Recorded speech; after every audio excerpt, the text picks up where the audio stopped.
Earlier on, I recorded a video on the arrest of Honorable former Mayor of Kampala, Councillor Erias Lukwago,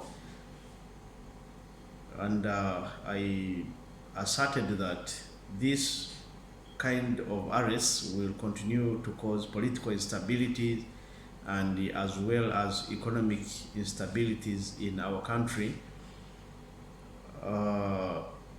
It is a duty of all of us, the citizens of Uganda, and you being a leader at any level of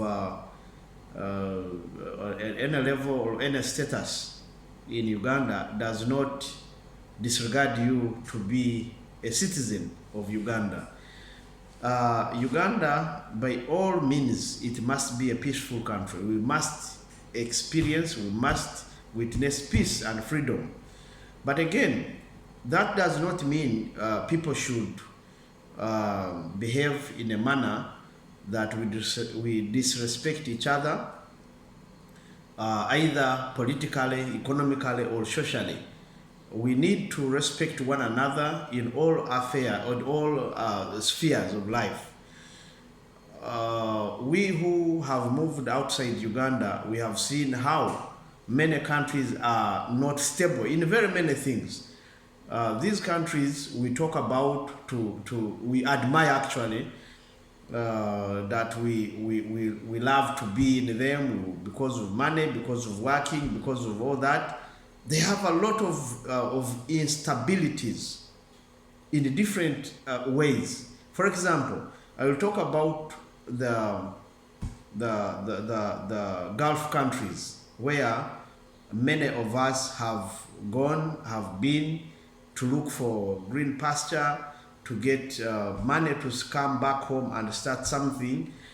But when we are there in those countries, we experience a lot of things where Uganda is more better than these countries. For example, I will talk about health system, accessibility. Accessing medication in Uganda is more easy than accessing medication in these countries. In UAE, in Qatar, in Saudi Arabia, mention it. First and foremost, you go to a hospital and the doctors there, they fail to even understand what you are suffering from. But you as a person, you feel it. You feel it. Until you call back home, maybe a nurse or a doctor or anybody you know, and you explain what you are feeling. And we get medicine from Uganda. We use it here and we get better. So now, accessing health care or medication is very easy in Uganda than here. And very many other things actually you can access. Here, the only thing you can get easily than you can get back home, maybe money and jobs. But now, coming back to a point of insecurity, it is our duty as citizens to create a peaceful environment. And a peaceful environment is created through having mature and sensible leaders who do not use this cheap popularity of politics to use propaganda, cheap propaganda, to damage each other's names, be it NRM, be it opposition, whatever. All I mean is you being mature. That when you go to either a social media platform or a TV station, or a TV station studios, or radio station studios, and you get a chance to speak on a microphone, you must address issues of development. We have very many people in Uganda today who would be employed because of their training, because of their education, because of their skills, but they are not employed. And I believe these are issues that these members of parliament, regardless of political party, whether you are in opposition, whether you are in government, whether you are anywhere, these are issues that you are supposed to address directly. It does not benefit me as a citizen of Uganda, as a voter who elected you to go to parliament and tell them that, look, in my constituency, I have very many younger people who are educated in different fields. If we can help them in the following way, to support them create their own jobs, I believe this can work. I believe that is a good direction any member of parliament would be focusing. But 95% of the members of parliament in Uganda, they spend almost most of their time or the entire term in parliament attacking one another, discussing about matters of their political parties. This political party has done this political party has done this member of parliament has done this has abused this looks like this. That does not help us as citizens of Uganda. Citizens of Uganda, our matters are ignored. Our issues are actually, our economic, social, and political issues, we as citizens, are ignored. They are not discussed in its fullest. So it is we, citizens of Uganda, to start identifying who are eligible leaders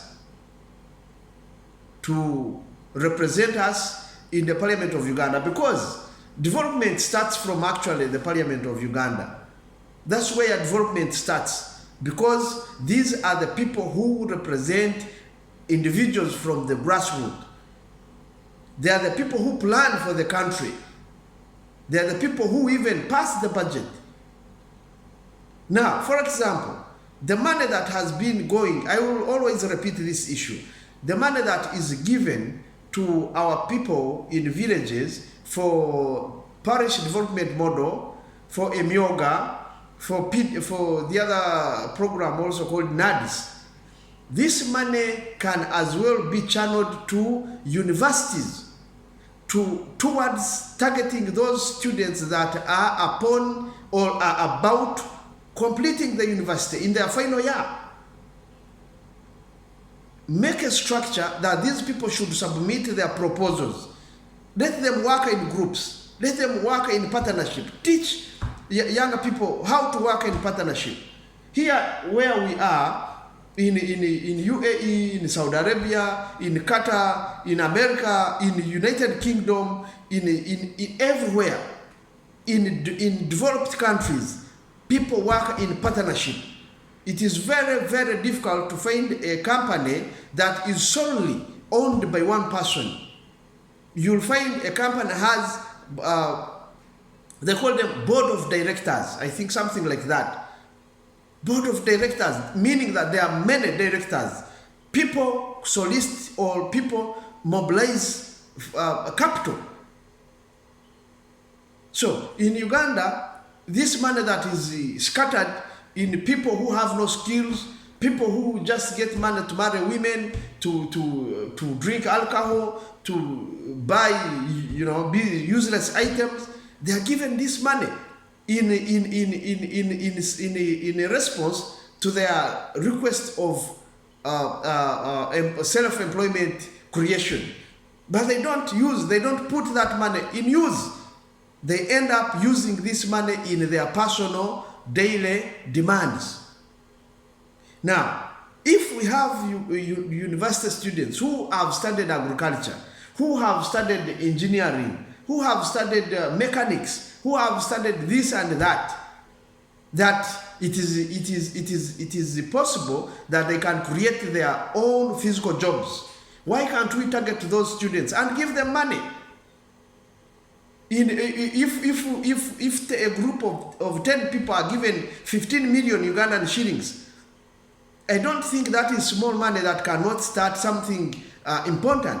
But who can bring these ideas on table? There is nobody. These members of parliament, they just go there to discuss about individuals. Honorable this and this has said this. Honorable this and this, he looks like this. Those issues do not help us as Ugandans. members of parliament, we beg you, start to discuss matters that affect us directly, matters that we benefit from.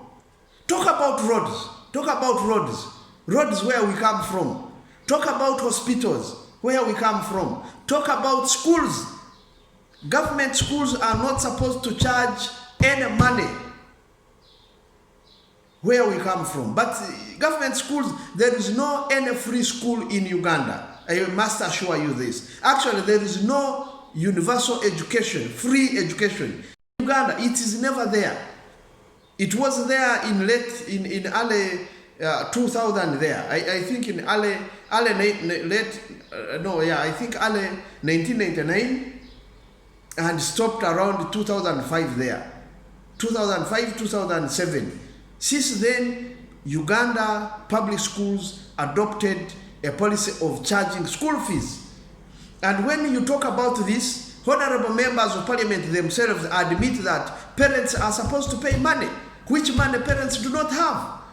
Because many parents that are sponsoring their children, most of them are grandparents.